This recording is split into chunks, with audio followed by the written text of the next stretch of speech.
Hello, and welcome to Mapping the College Audition. I'm your host, Charlie Murphy, Director of MTCA. That's Musical Theater College Auditions. Check us out at mtca.com. And today, we have got Lauren Haughton Gillis from Florida State University on the show. For our newer listeners, this is another one of our college deep dive episodes where we try to explore the landscape of the college theater world and demystify this daunting audition process one school at a time. And it's also another one of our Act 2 episodes, which we're going to talk about in this episode. For those who are interested in FSU specifically, you are welcome to listen to either episode in either order. So this could be Act 1 or Act 2, depending how you do it. We're going to recover some of the material from Lauren's perspectives, and you're going to hear perspective from both directors of the BFA program and the BM program, which Elisa Hauser is the director of the BM program. So we're going to get into those specifics of the BM versus the BFA in the episode itself, of course. But as you'll hear in the intro, this is an extra special episode for us because Lauren is a former MTCA coach. So always great to kind of chop it up with a colleague in that way. And I will say, listening back in prep to this, I listened back to the Elisa Hauser episode. I am giving you sultry tones in that intro, hopefully a little more sultry than I'm giving you now, where I'm trying to give you a little bit more of my authentic, real voice. I don't know. It sounds like I'm like whispering into the microphone and really doing MTCA After Dark. Maybe like Solvay was like asleep in the next room or something. I don't know. I hope none of you have to endure the torture of watching back old audition tapes in this way, which especially early on in the podcasting, I watch back and I go, ooh, I was still really learning. A truly painful experience, but a good learning growth one, of course.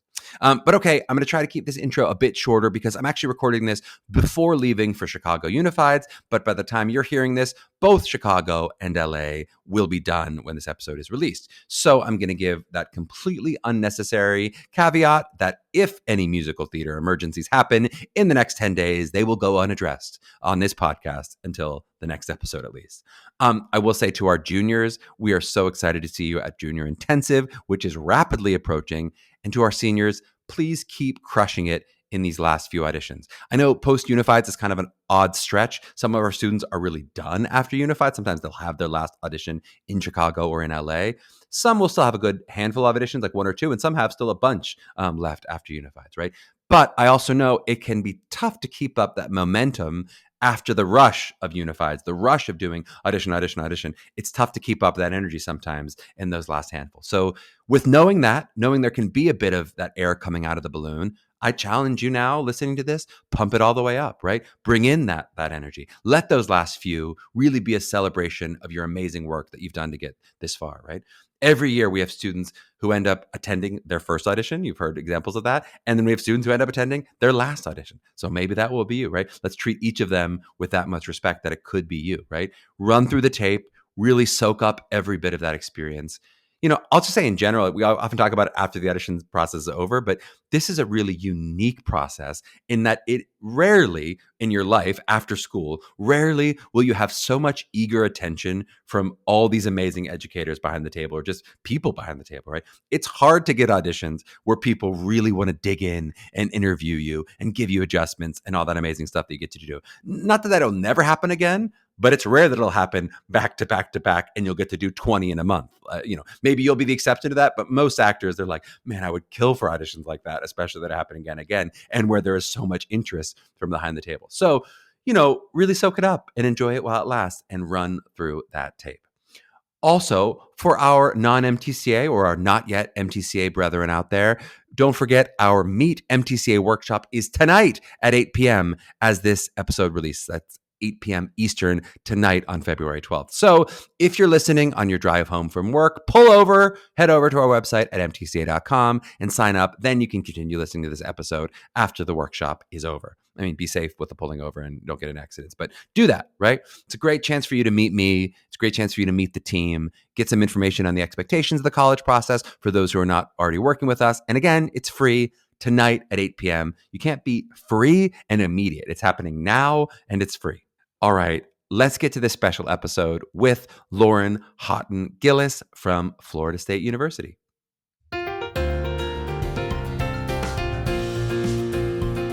Well, we are so excited to have Lauren Haughton Gillis on the podcast. Lauren is a BFA in MT from Syracuse, an MFA in MT from SDSU, that's San Diego State University. As a performer, she's been on Broadway and Wicked. She's worked at the Old Globe. She's worked at the Goodman in Chicago. She's done directing, producing, choreography for things like the national tours of Hamilton, Wicked, Beautiful, Book of Mormon. I could read many more. Previously, has been an assistant professor of musical theater at Indiana University, where she won the 2022 Trustees Teaching Award before popping over to become the BFA Director of Music Theater at Florida State University, which is still located in Tallahassee, Florida. They take classes of about 8 to 10 MTs total. They offer degrees in BFA and BM. We'll talk about that a little bit, and a BFA in acting as well. Lauren, welcome on the pod. How are you doing today? I'm doing well. Thanks for having me.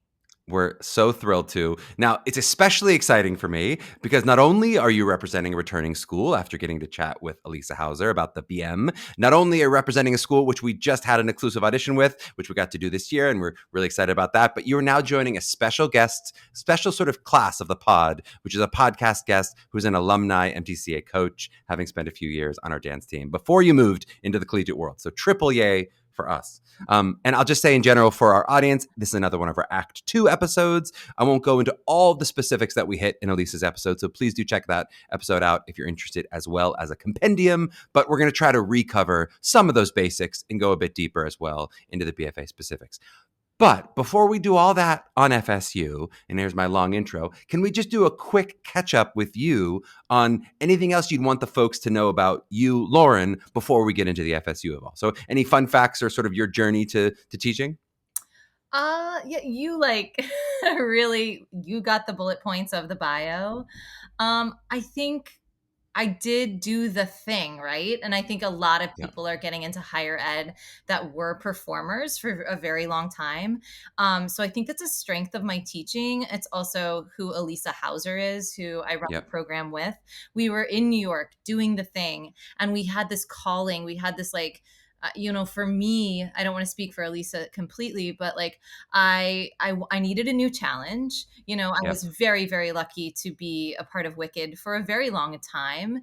And when you're a part of a show that lasts that long, which is so rare, I had new challenges and new kind of interests, and the spark and the excitement I had on stage was transferring to creating theater, to being a director choreographer, and to teaching in studio and in the classroom. And I would get on such a high from that, similar to when I used to be on stage. It started to transfer.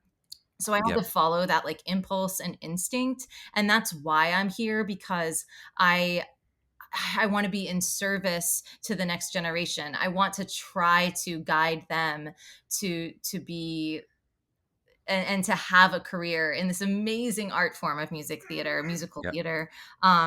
So yeah, that's why I'm here, because I followed my gut to teaching and to directing and choreographing. So I just feel blessed that gut impulse and instinct has led to such an amazing job here at FSU. I feel very lucky to be here, that all my hard work did pay off, and there was a correct job for me at the right time. So I love it. And I love it. You say, I did the thing. I mean, you really did multiple things already. So in terms of all the hyphens of directing and producing and choreography and acting, and also now teaching, I mean, really, I think so many of our young students, and you know this having been an MTCA coach, so many of them talk about, I want to do many things. I don't just want to act. I want to act and do other things. Whatever those slashes are going to be for you, you got to do a lot of those things. So that's really cool.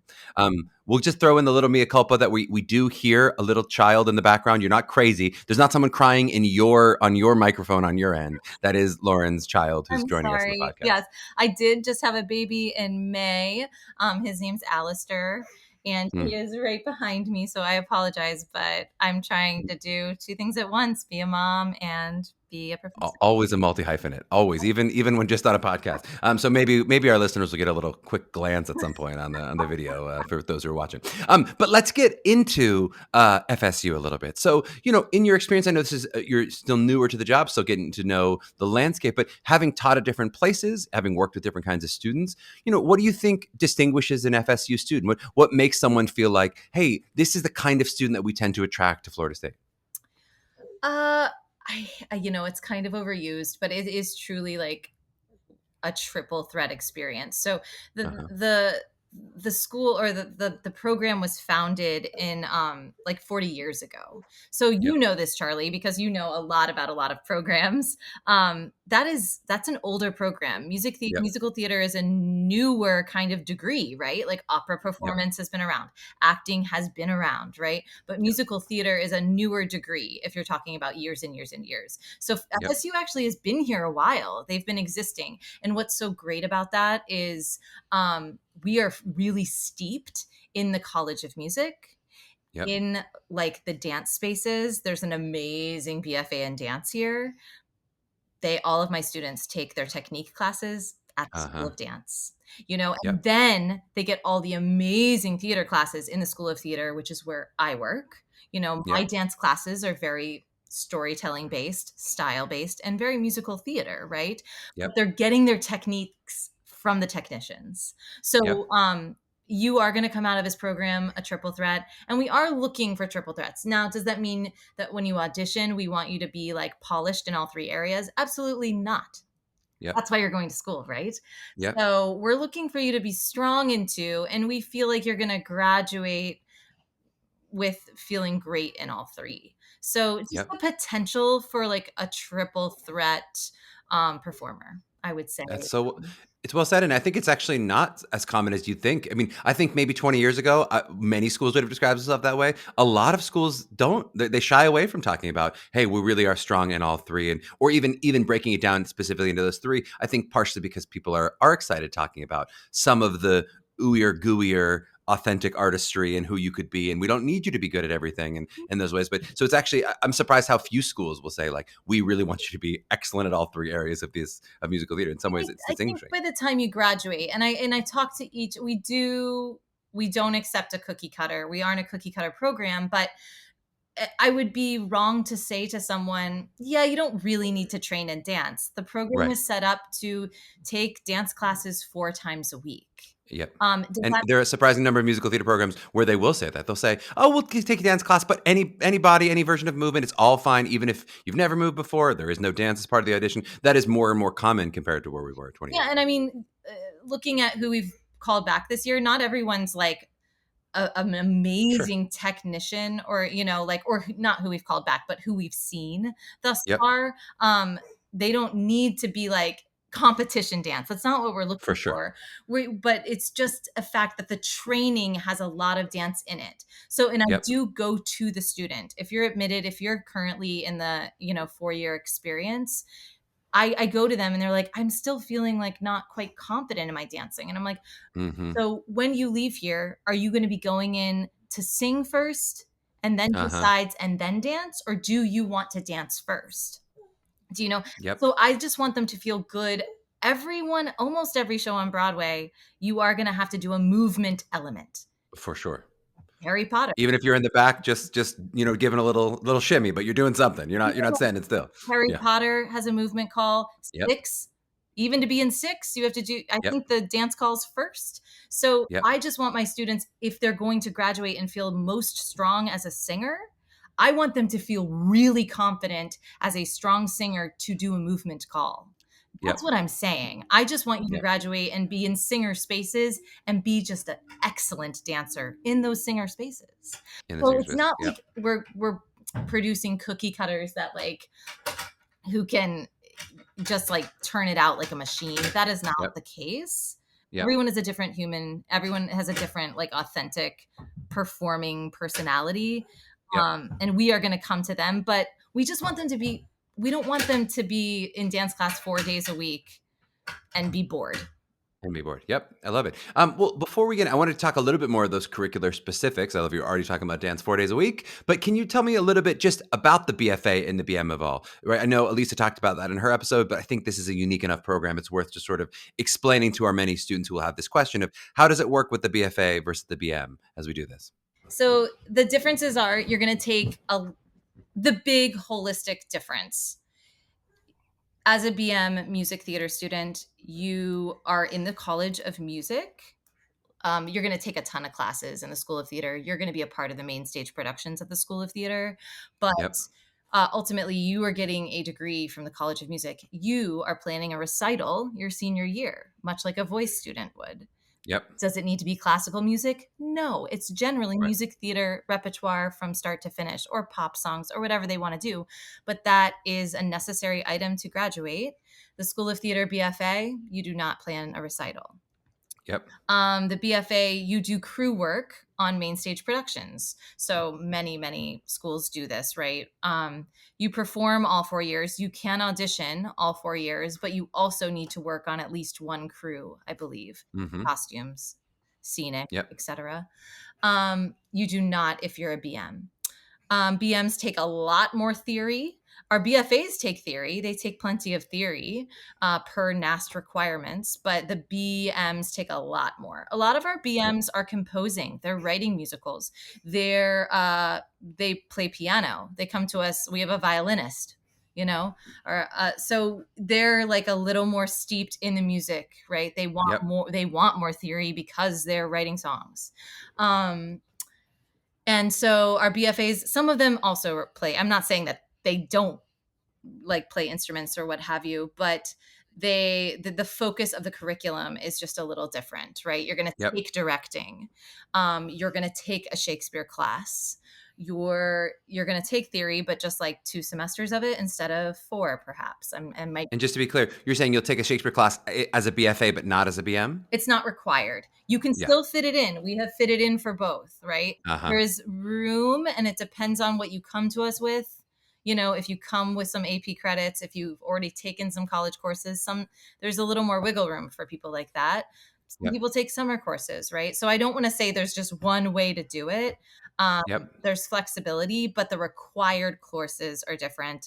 In the BFA, you're going to take a little more theater classes. In the BM, Yep. you're going to take a few more music classes. And one we haven't really talked about is how does the dance differ? Is the dance identical or is it very similar in terms of the BFA versus the BM? Similar. Very similar. Yes. Great. And then for both of them, and we can talk about if this is distinguished between the two, but how much are we talking about academics? So you mentioned if I have some, AP credits or whatever, and I can opt out of some classes, great. But how much in terms of percentage of my day, how much am I spending on academics versus spending on theater, music, dance, whatever those artistic classes are? I would say, so I work with someone, Michelle Diamanti is incredible. A big reason I wanted this job when I interviewed, Mhm. and then I was so happy to take it because she is like the administrative entity. She guides our students, mentors our students through this day in and day out. She's available to them. She's done it for over 20 years. Yep.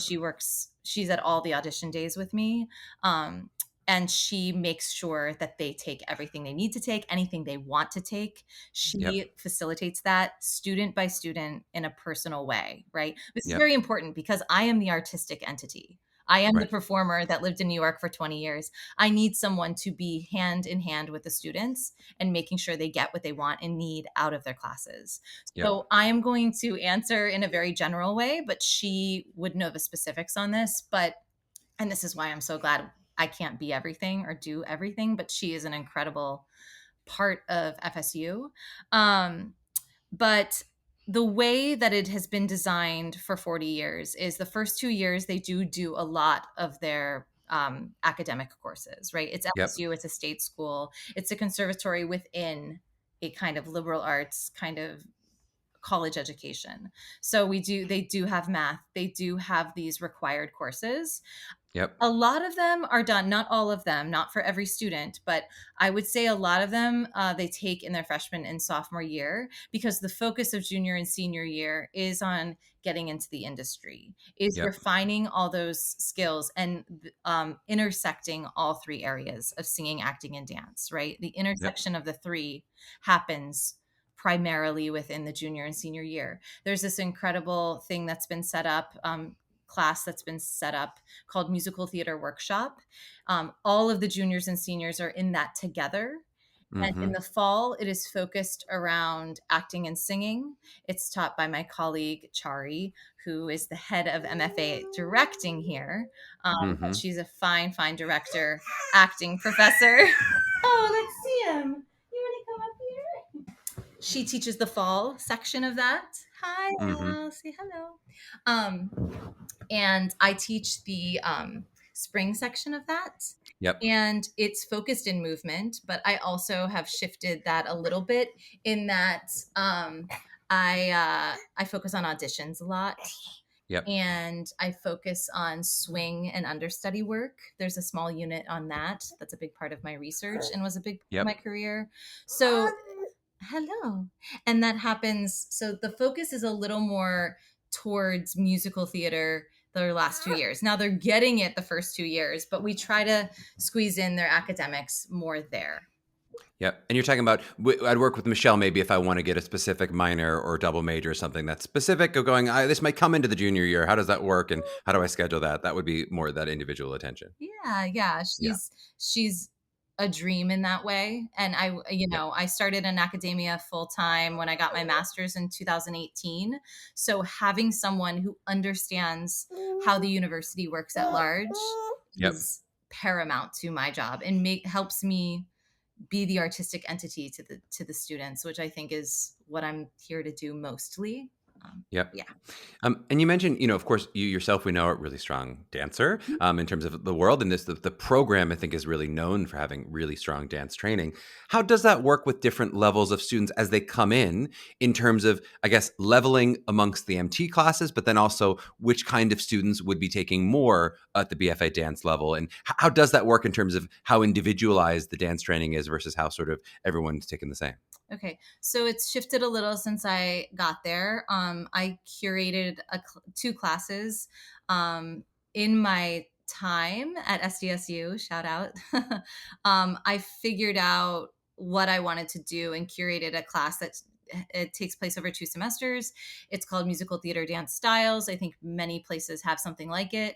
Mine follows the history of musical theater and also Mm-hmm. style of dance in America.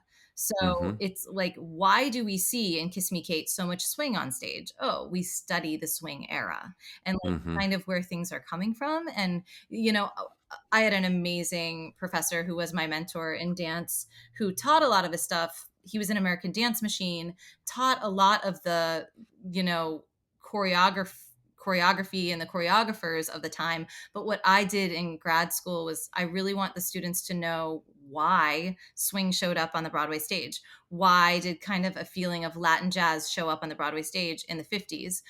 So we study kind of the street dance, Mm-hmm. where it came from. Mm-hmm. A little bit, we mostly dance classes to dance, but I Yep. really like them to know kind of the history of it all. So the first section, I go from the early 1900s to the 1950s, and the second section, I go from the 1950s till about 2000s.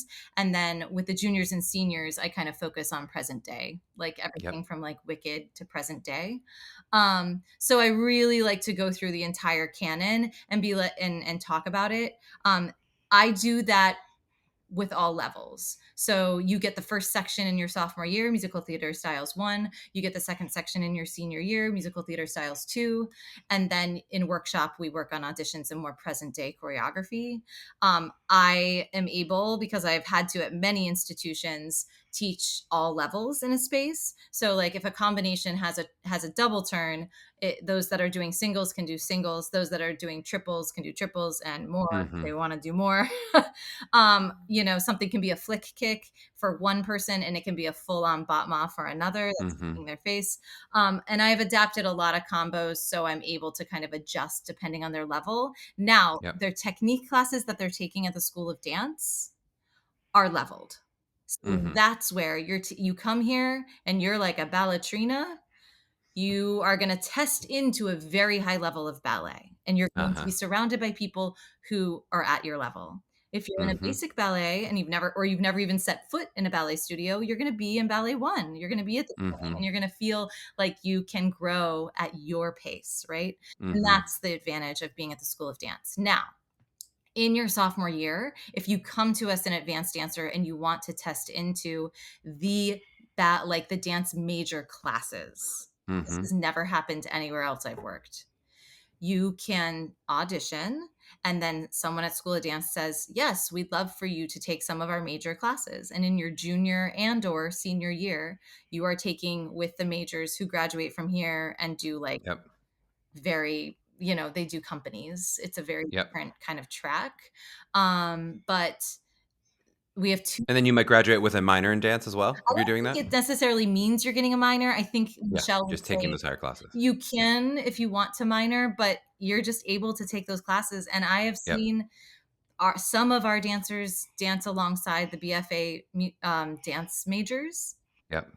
and they dance exactly at the same That's level. It's pretty so cool. incredible, It's so cool. so it's not everyone either, though. It's not everyone's interest to do that and to work Sure. that hard in a dance way, but it's available. I think we have two that are doing it this semester, and that's what they want. They really want to be Yep. pushed in that way. So What about with the BFA actors? How does it work in terms of their ability to take musical theater class, whether it's dance, whether it's singing, or how integrated are those programs in terms of for the acting majors? So I teach a movement class. It's acting movement. It's very based in viewpoints and Bogart. Thank you. I'm teaching the freshman BFA acting majors as well as music theater majors, Uh-huh. and my bread and butter is music theater. But Yep. I'm approaching it from a movement like standpoint, obviously. But they're in a space together, and they get trained from me in certain courses. Yep. Now the acting majors, I mean, these BFAs are so intense and so planned. I don't Yep. formally have a class beyond movement with them, but we are in the like stages of I'm bringing tap here. So Yep. the tap class will be open to BFA actors, BFA music theater, and BAs. Actually, we have a very Mm-hmm. strong BA population. Mm-hmm. Um, so the tap is going to be open to all three once I'm not going to be able to teach the class for a few years, but um, I'm excited about that and bringing that to the space, to the School of Theater. Um, and yeah, I don't have them formally anywhere else. I do have a BA music theater workshop in the fall where I teach acting the song, actually. And Yep. that's because our BAs are like, they're incredible. The talent in Yep. Florida, some of these magnet schools in Florida, the For sure. talent at this School of Theater is Yep. incredible. So that's a possibility that they take acting the song with me, BA music theater workshop. Yeah. How does that work with shows? Whether they're talking about BAs or BFA actors or the BFAs and the BMs for musical theater or music theater? How does that combine in terms of the shows and who's auditioning and how casting works? Anyone that goes to FSU can audition for the School of Theater main stage shows. Mm-hmm. And all majors are involved. And I really value that and think it's a strength of the program. I think the music theater students do well. All of them get in a main stage show within their Yep. 4-year experience, usually Yep. more than one. But they're performing alongside people that are very different from them, and I think it's a real Totally. strength of the program. I don't think, although I run, the BFA in music theater here, I don't think you need to major in music theater to do music theater. Yep. It's not for everyone, a training program like this. But so I think it's really great that I think our BAs have been leads in the musicals. I think BFA actors have been in the Yep. musicals.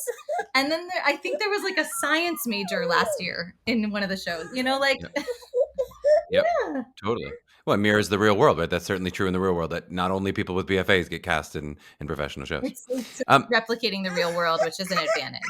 I'd love to talk a little bit about, you mentioned sort of how you prepare students for the launch into the business, in terms of those swing classes and some of those stuff. I'd love to hear a little more about that in terms of how they enter the professional world and how FSU supports them. I'd love to also just maybe especially zero in on what that means for students for whom dance is their strongest skill set. Something we talked a little bit about with Sarah Meal, who was on the podcast recently, about like, hey, if dance is the thing that you lead within the room, how does that mean that you enter the business? I think it's going to be a little bit opaque to people being like, what does my dance reel look like? And how do I get in shows if that's the thing that's strongest about me? So I guess I'm interested in general of the experience of how they're entering the business, but then also maybe especially zeroing in on those really strong dancers who take with the BFA dance and who are at that level.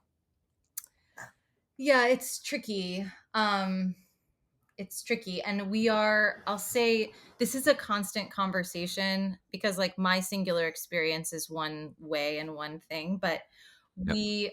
I would say this year, experiencing the senior experience, we bring in a casting director who directs Showcase, but he's so much more than that. He's like, I was just on a Zoom where he was giving them feedback about self tapes and Yep. like so specific. And from a casting director point of view, like, of Yep. course, I take them through self tapes, but I'm from an education point of view. For sure. So it's really shifting this year to some business perspective.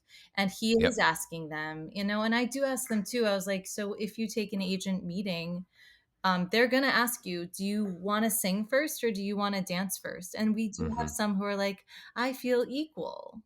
Mm-hmm. Then it comes to, you really need to know the style of the show. You need to know who the choreographer is, because I got to this too in my career. If I was going in for someone who was more a traditional jazz choreographer, Mm-hmm. I wanted to dance first. That's what I Mm-hmm. specialized in as a dancer. But then if it was hip hop based, Mm-hmm.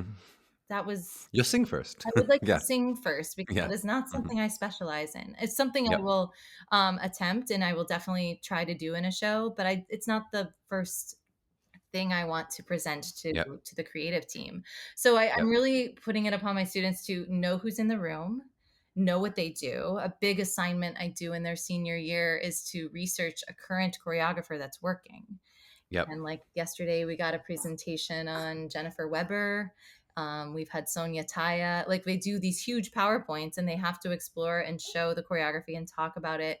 So I, it's difficult. You spend the 4 years exploring who you are and pushing the boundaries and challenging and playing characters outside of your type, if you will. And then Mm-hmm. by your senior year, you have to kind of like understand how you're presenting yourself.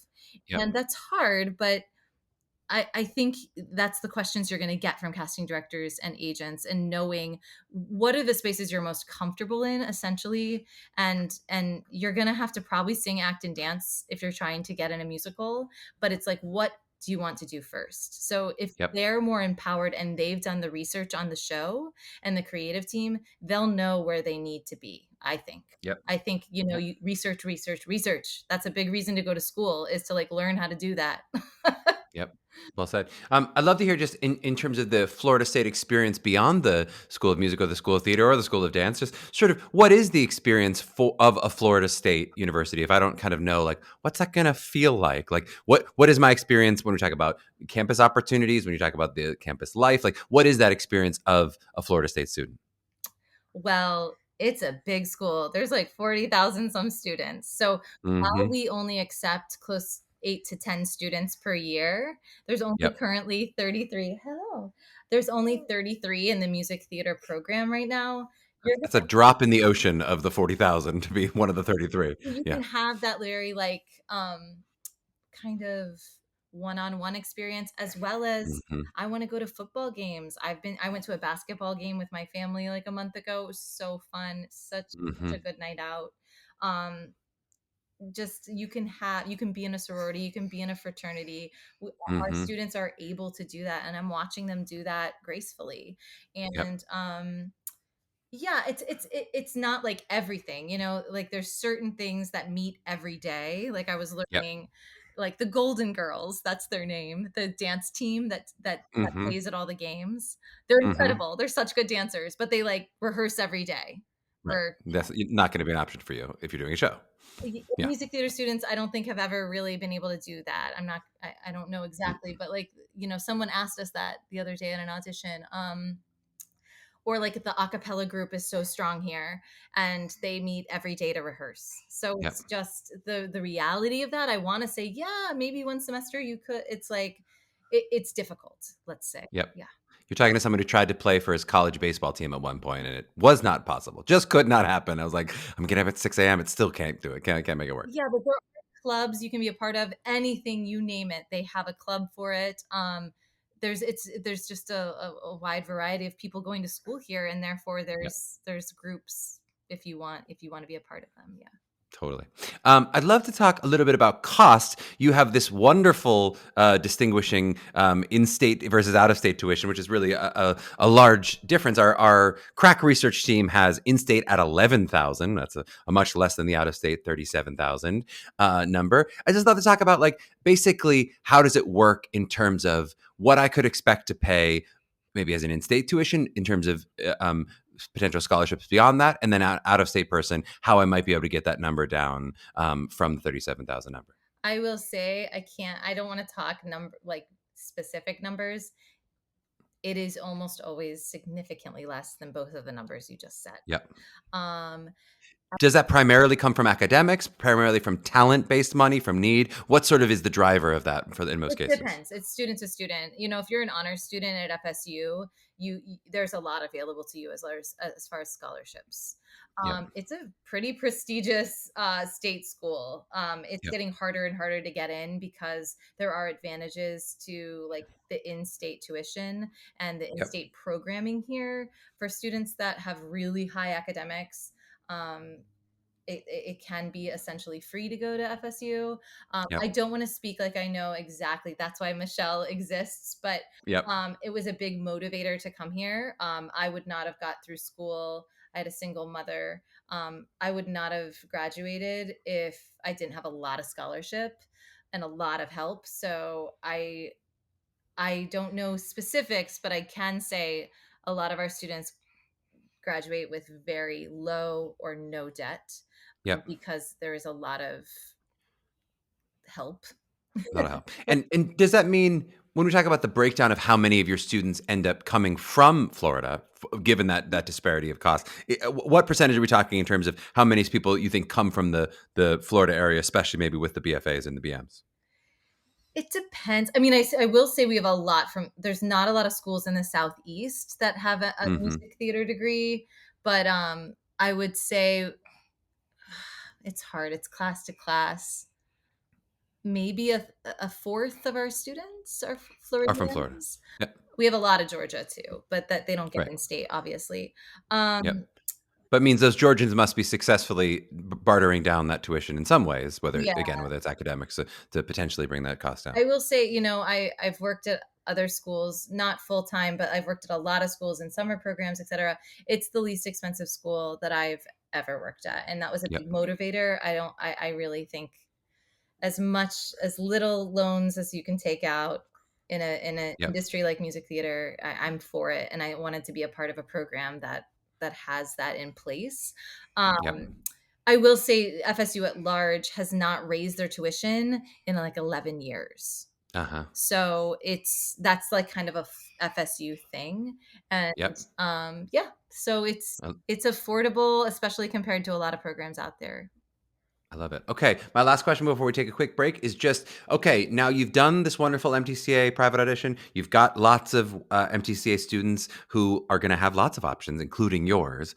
What is your pitch to a student, well, MTCA or not, but just a student who's coming, they're visiting, they're down to 2 or 3 schools. FSU is really high on their list. Why would you say, here's why I think it should be FSU as opposed to another school? I think you're going to have 4 years with an incredibly supportive community, but you're equally going to be challenged.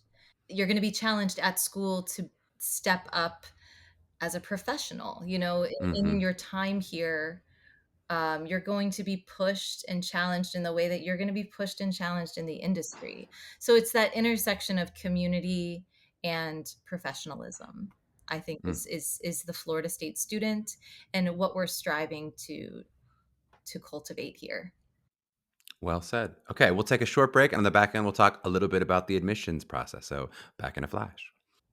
All right, we are back with the great Lauren Haughton Gillis. We were on the break talking a little bit of motherhood and the difficulties of the business with a child, which Lauren is making look so easy with a kid on her lap while she does this. But I'd love to talk a little bit about the audition process, and maybe, especially as we have not had that many professors who were talking specifically about dance, I'd love to talk specifically about dance, but then really, of course, holistically, all of it, of just like what makes a great audition for you. So what are you looking looking for in a student as you're seeing lots of talented kids? What makes you think, hey, that's a Florida State student and this one maybe less so? I, in one sentence, am looking for someone who is joyful when they're dancing. Mm-hmm. So and that is really a hard thing but like simply said, joy through dance.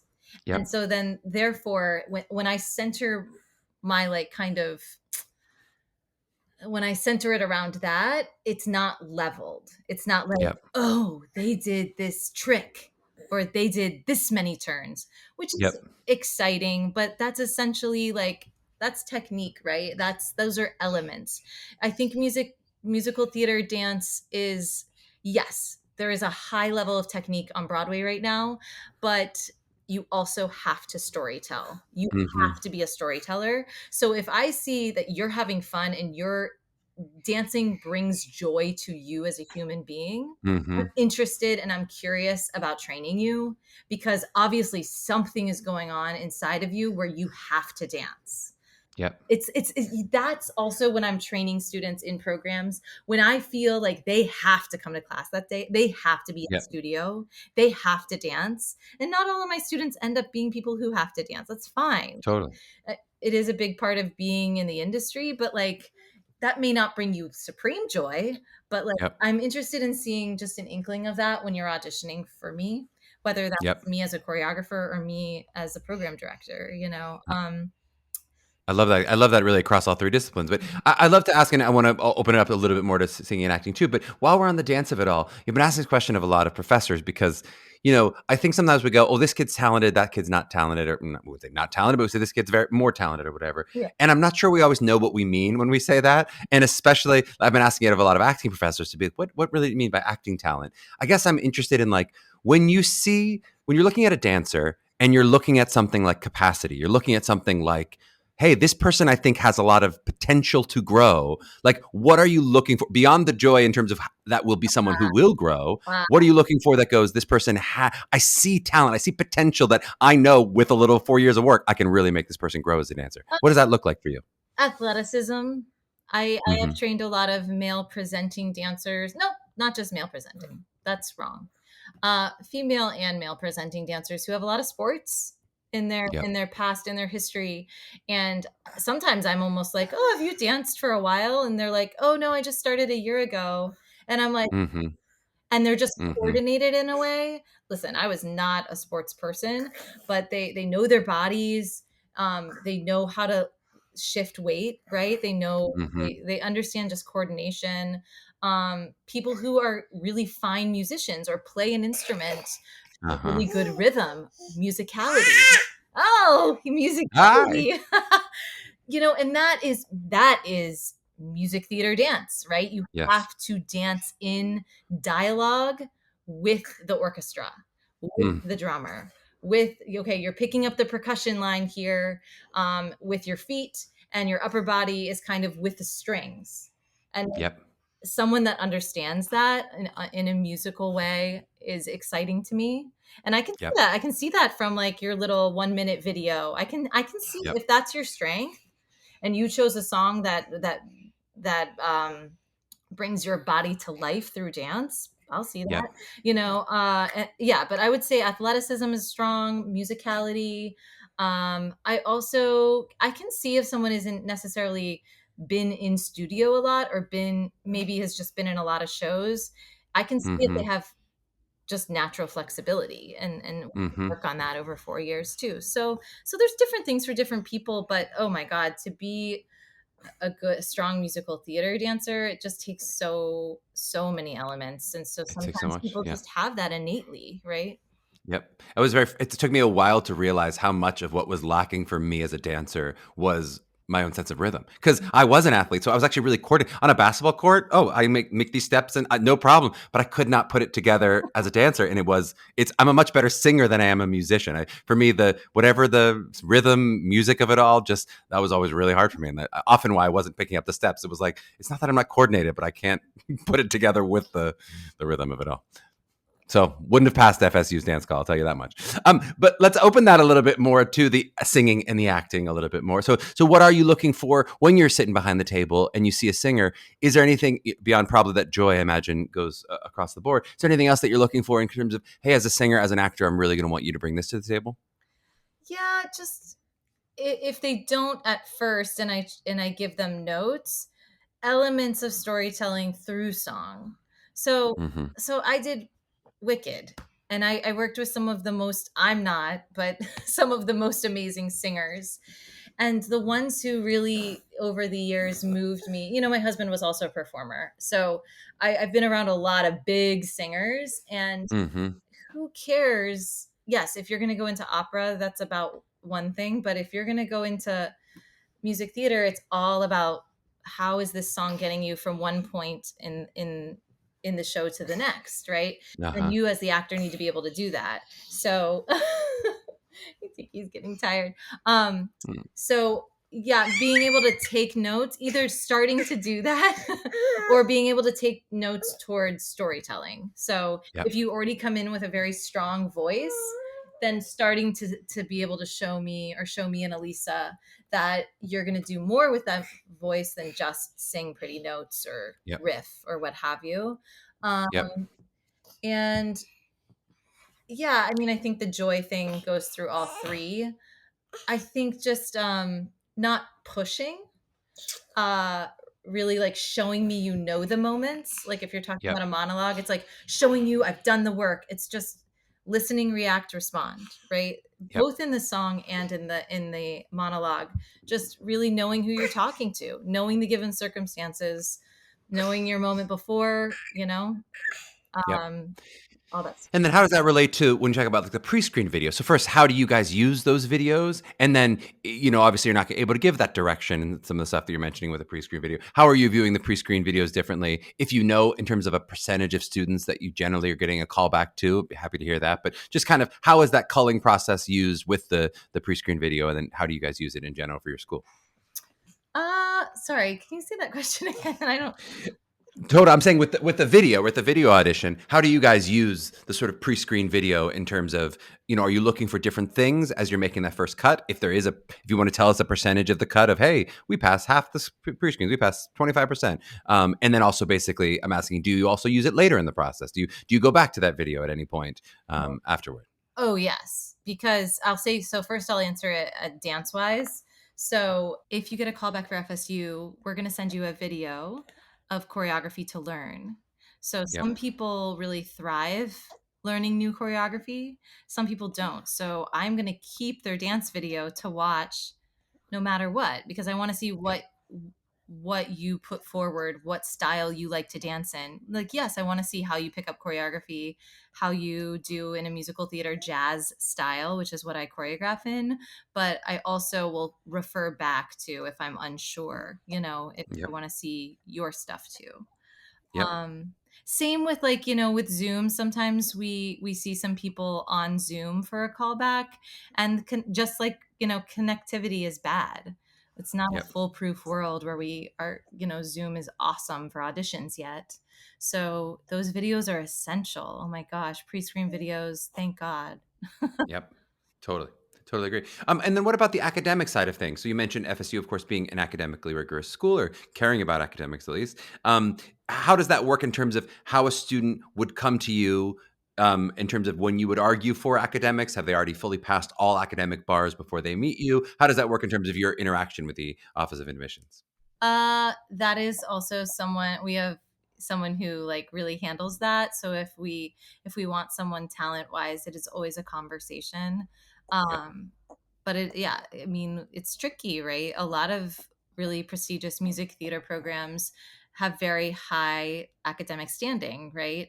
Yep. FSU, I am learning is one of those spaces. So Yep. I know those rankings are can be crazy, but I have heard that we are in the top 20 academically for state schools. Yep. So that makes it really tricky, right? That doesn't mean, if you see the average on an admissions page that these scores are this and you have to have this GPA, that doesn't mean it's over for you. But it will make it a little more difficult. I'm not going to Yep. be, I'm not going to, lie about that, but it Yep. doesn't mean that you have to have what a person that's coming here for psychology would have. The admission is a little different, and it's always a conversation. Yeah. It does seem, if it stays the way it's been in years past, though, that you do have to take a test. That is kind of unique about Florida, Georgia schools. That's a unique thing that most schools now have gone test optional. That's not been the truth for FSU. Yeah, I just learned that this year. So yeah, that is something FSU at large that they do, and just the state schools, the state of Florida does. So I think it's the state of Florida. Yeah, that's really not. It's not FSU yeah. unique. Yeah. Not everyone has to sing, act, and dance, that's getting a science degree or going into Yep. pre-med. So they do understand, and they are consulting with us. Yep. But I don't know what that looks like yet because I'm so new. So Yep. And then do you look at any other parts of the academic application? Do you look at the grades and SATs? Do you look at the essays? Do you look at letters of rec? How do you interact with the sort of academic side of things? yeah, because I'll say openly, the first answer to my question when I interviewed here was, what's most important to you when educating? It was something like educating musical theater performers of tomorrow. And I said, I really hope that someone that graduates from a program that I'm teaching in, I hope that I help them become the best human being they can be. Mm-hmm. So, yes, essays, conversations we're going to have on Zoom, or if when I was at MTCA in New York last month, I I've been at spaces where like you need to hurry up because I really want to talk to the individual. Mm-hmm. I Mm-hmm. really want to know who you are. And it's not just because like, oh, you seem like a great person and you've done all these amazing things. Like it's also like, are you a fit for our school? Yes, I Mm-hmm. do want you to be a good human being. Yes, I hope, but are you a fit for this very large university Yep. that has a very small program within a big university? Or just like I can get a vibe, I think, for, even though I've only been here since August, who would really be successful in our program. That's Yep. what so many of these students need to realize. There are so many good programs now, Yep. and not everyone is a fit for everyone, you know? Yep. So really That leads me. I was finding, gonna say that leads me. yeah, finding No, you someone go. that you connect with and that you're like, Yep. oh, I would really be of service to you. I would mentor this student well. I feel like Yep. we're a match. It's not Yep. just like we want, I don't know, this, it's not like so clear, like A, B, C, D, E, like these very, it's like, I got to get to know you, what you need, what you want, and then we'll see if it's a fit. Yep. Well, and as you're sort of putting together all those human beings, you're getting to know those human beings. I just love to think like, or talk about what else do you think about as you're filling out a class, especially such an intimate class. If you're looking at 8 human beings, are you conscious of things like gender balance and height and size and racial diversity, geographical diversity, diversity of ability? Like, are you putting this all together and going, how do these 8 fit together? Obviously, knowing that you won't necessarily yield 100% of the 8 that you're interested in, but how does that work as you're kind of thinking, hey, I'm putting together this cohort of people? What else is factoring into there for you? Uh, yeah, I think it's going to be my first time, Charlie. So I don't really know with FSU, but I do think Yep. it matters that not everyone is the same height or the same look or the same, from the same area. But it's not like a make or break. It's not like we Hmm. need someone who's blonde, who's Right. 5'0" and gonna be Glinda. Hmm. We need Yep. every class to have a Glinda, every class to have an Elphaba. I'm talking a lot of Wicked because it's on everyone's mind right now, but Of course. um, it's not that at all. Yep. Like, or this person's graduating, so we need a new this person. Like, that Cool. is not what exists here. But I'd be wrong to say if it isn't in the back of my mind. But Yep. um, sometimes it's different per class. But yes, of course, you're going to school, it would be great if your class had people from different states and places, and Yep. I think that's a big part of college. um, Yep. but it isn't like we sit down with a spreadsheet and we like are that's definitely not what's happening. We're just, like I said before, we're curious about people who would thrive in the program. And Yep. um, yeah. I love it. All right. I have one bonus question before I let you go. I have 2 more questions total. One bonus question I wrote down just looking through your bio. I'd forgotten that you'd worked with Virgin Voyages. So there's something that you've worked specifically. This is a cruise ship, right? Yeah. Yeah. So I'd love to hear a little bit, it's something that's I don't have any direct experience with, but I know a lot of young actors will start out doing cruise ships. It's like between like theme parks and cruise ships, there's like a whole world that people do before maybe moving to New York or before even hitting the regions, right? Is there just anything that you maybe learn from that experience or that you think young actors should know before auditioning for those kind of jobs in terms of expectations, what it's like booking the job, career path, and just I guess I'd love to hear a little. We haven't really talked about cruise ships on the show yet. Yeah, so I've worked with Virgin Voyages. I helped create a show in 2022. I was actually just in New York working on another show with them. I find a lot of joy in it. Virgin Voyages is really, they're pushing the boundaries of cruise ship performance. And Uh-huh. there's a lot of like, aerialists on board. There's a lot of Mhm. like people with specialties that I have never worked with, circus performers. Mhm. It's really incredible and really what a show can look like, what an experience, a theatrical experience can look like.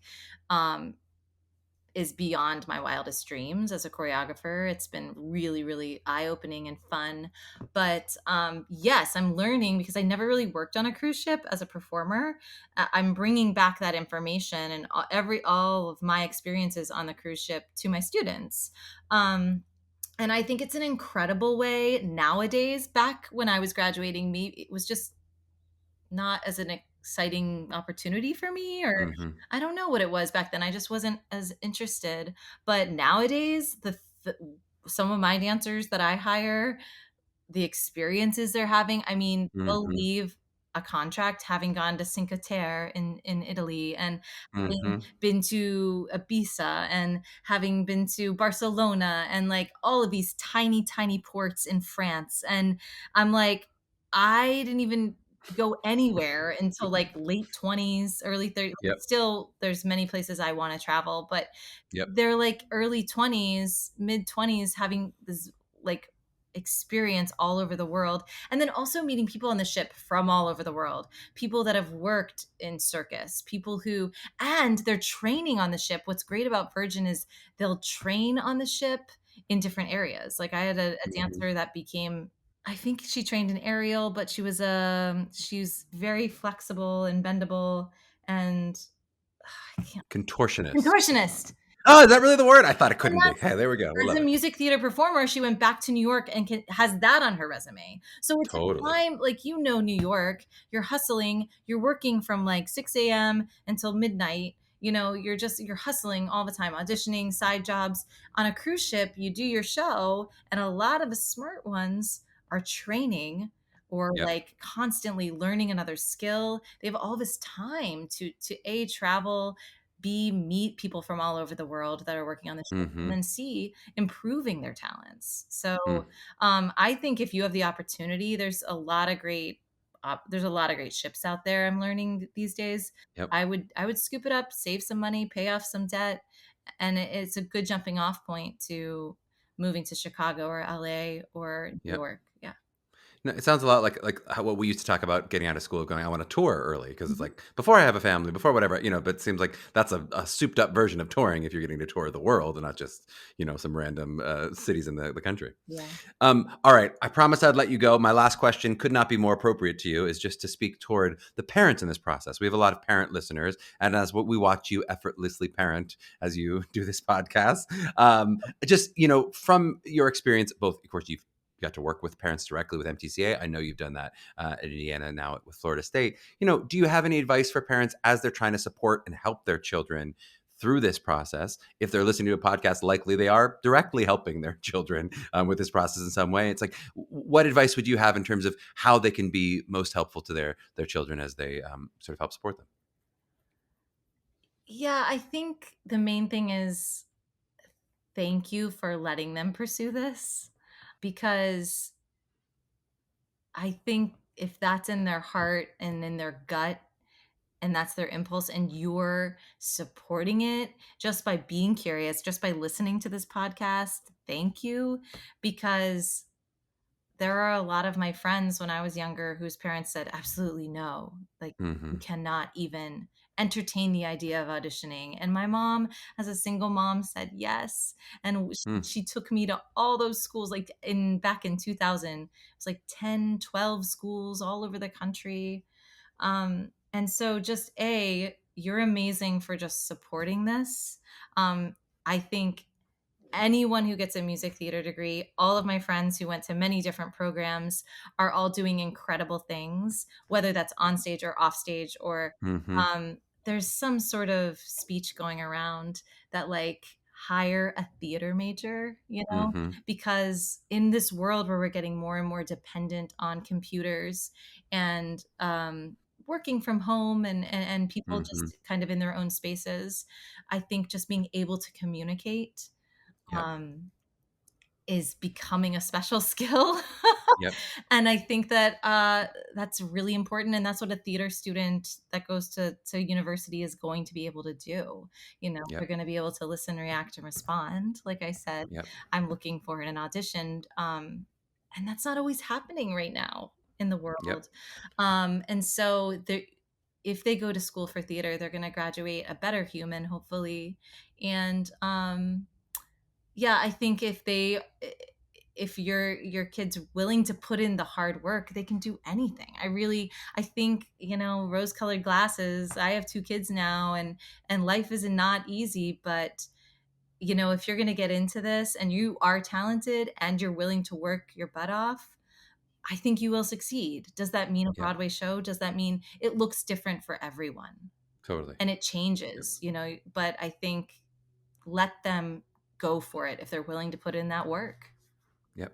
Well, shout out and kudos to Lauren's mom and to Lauren as a mom. Has your child fallen asleep now during this period of time? Yes, they had a little food, a little sleep.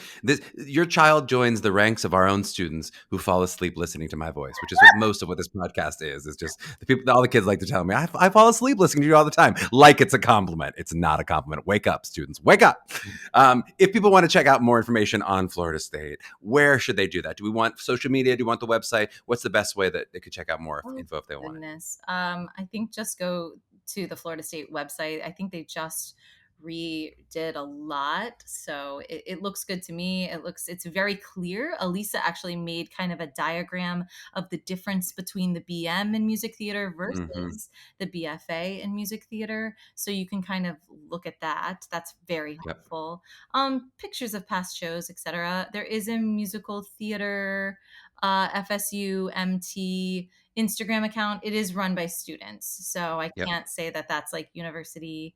But I would look at that because it really looks at the day in the life of a student that's going to our And program.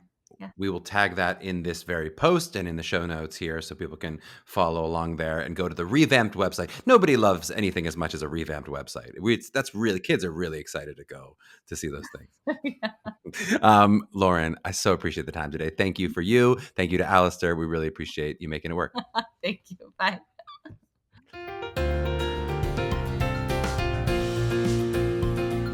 Yes, yes, yes. Not our first interview with multiple people in a screen, but it is our first where one of those people was an infant. How fun. And like I told Lauren, it was so cool to kind of see her effortlessly juggling between both of those responsibilities. And maybe I shouldn't say effortlessly, since clearly there is and was effort, but there was also excellence involved there, a real ableness. So, managing both so comfortably and so beautifully was cool to see, and hopefully an inspiration to those out there who are going, how do I make this work? Both with a child and with a career. And so it's something I talk about with my wife all the time. I think it is an inspiration when you see it work and difficult. And so we were glad to get to showcase a little bit of that. That was an accident. We weren't planning on doing that, but that's often how it happens with childcare and such things. One thing I wanted to make sure that I hit, because I noticed we may not have addressed this directly in the episode, but we did. For those who are listening in Act 2, you've already heard this with Elisa's episode, the Elisa Hauser episode, but it's just that idea of admission into Florida State. Whether you choose the BM or the BFA, it is one process and one cohort. So they don't care from an admissions perspective. At least Elisa and Lauren are not going to care which one you choose, but it will affect which school, which actual school, whether the School of Music or the School of Theater that you're literally admitted to. But either way, you're part of that same 8 to 10 cohort of the music theater major.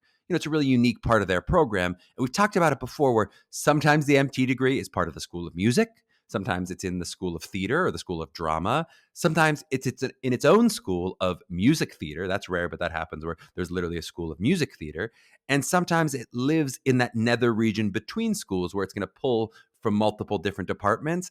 And this is just a unique way of pulling off that kind of in-between life where it kind of is both, but it can be either. Some schools will make you choose. In this school, they're going to let you have your choice. I really also loved Lauren's comments on dance capacity. I thought that was really cool. Not necessarily anything completely new or novel there, right? But we haven't had that specific discussion yet on the show. I've talked about it with acting, but I haven't really talked about it. I was like, what is dance ability that goes beyond dance technique? Of course, we can recognize dance skill that's displayed, but what is dance ability? I thought, or capacity. I thought Lauren gave a really good answer there. And I'm going to keep trying to ask these different schools about the different ways they use their pre-screen videos. I think it's a really helpful answer for you to get that insight, and just how different it is from school to school. That's something that I'm like, I know that, but I don't know if that's intuitive to you guys listening to it. So just to hear all the different ways, and it's not even a couple different buckets, it's a bunch of different buckets, right? But I liked about how she talked about returning to the pre-screen dance video because their own combo, it might not be specific to your best style as your own video would be. So it's really helpful for them to see, okay, how do we do it our combo, but then how do you do at your combo, right? And I'll say in general, the idea of returning to the video, it's very common across the board, as you've seen, but it's probably most common for the dance video since it may be the element of the audition that is not as consistent from audition to audition, city to city at a unified audition, or like Lauren mentioned, we're talking about the quality of a Zoom dance live audition, depending on how your camera setup is, the quality might not be quite as strong. So it's really helpful to have that video, right? Very often at this time of year, our students are really glad to have a high quality dance video. For instance, when they're doing walk-ins, if there's a school where they're able to attend the song monologue audition, but for whatever reason, their schedule, they're not able to attend the walk-in dance call, they can offer up their pre-screen video as a way of assessing their dance abilities. And a lot of students will do that, and a lot of schools will accept that, right? And then also for schools that may not have a live dance call as a part of Unifieds, it's a great resource since, maybe they'll send their own video of their own school's choreography, like Lauren said. But as she points out, maybe that's not the style where you're going to shine the most. And here you have a video where you really do shine the most. You of course would do your best in whatever style you're given. But Lauren talks about hip hop is not exactly the best for her. She'll do her best, if not the best. So it's great to have something that is really, it's really where you shine movement wise. Something that we really try to help you at MTCA of going, your video should really show off what is best about you, movement wise, musicality wise, all that kind of stuff. I also am reminded, I think one of the reasons I wanted to do this takeaway, I'm reminded every year, and this just happened last week, so it's fresh in my brain, that with a good handful of our students, one of the best things about having a really great dance video is it protects you if you get injured, right? We've had a number of students this year pull hamstrings, twist ankles. It happens every year, right? Of course, that can happen over the course of your audition experience in any way. You could get sick, you could lose your voice, right? But what a great comfort to know that you're not going to lose your ability to showcase your dance ability entirely if you just happen to be in a walking boot.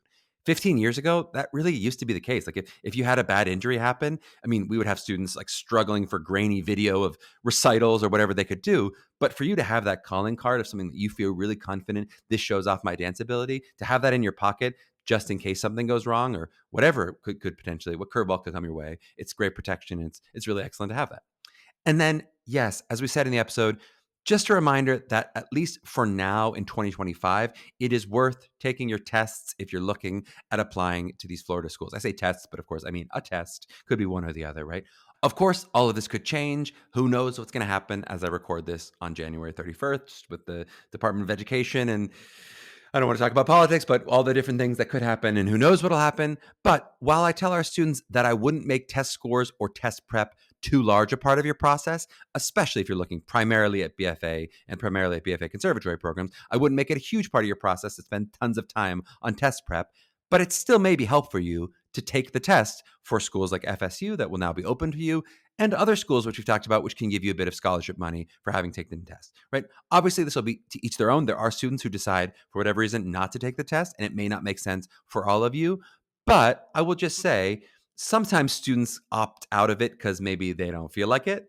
And in general, it's not going to harm you strategically, right? I can't think of a situation where it would harm you other than psychologically. It may scar you, right? But if it's something you go, I'm going to walk in there and take the test, it can only help you as of now strategically, and you certainly could not submit it for any schools that don't make you submit it. And I'm just going to say out there, it's really not that bad, right? I mean, I recognize I say this as someone who enjoyed these logic-based tests. I enjoyed any test that I didn't have to study for. I liked taking the test, didn't like studying, right? But I'll just say, you're going to do a lot of harder stuff in this process and in your life as a performer than sitting down for a few hours and getting some questions wrong, right? It's not the end of the world. You can do it. Just fill in the bubble and see what happens. All right, there I go. I've slipped into pedantic podcaster mode. So that's a good place to wrap this episode. Produced by Megan Cordier and Kelly Prendergast. You know, you can follow us at Mapping the College Audition on Instagram, where you're going to see some of the great work of Jordan Rice, as well as checking out this video on YouTube and Spotify. Make sure you like and subscribe wherever you are listening. Give us a rating and review if you feel full of Valentine's Day love. And if it's not yet Valentine's Day where you are, you may still have time to catch our Meet MTCA workshop if you're listening on episode drop day. That's tonight, February 12th at 8 p.m. Eastern. All of that information and everything you'll ever want or need is available at mtca.com. Lauren talks about their new website, but nothing beats that beautiful website over there at mtca.com. To my young artists out there mapping their journeys, are you ready for that shortened mantra? Trust yourself that you are enough for the right program, just as you are. Now keep striving. We'll catch you next week.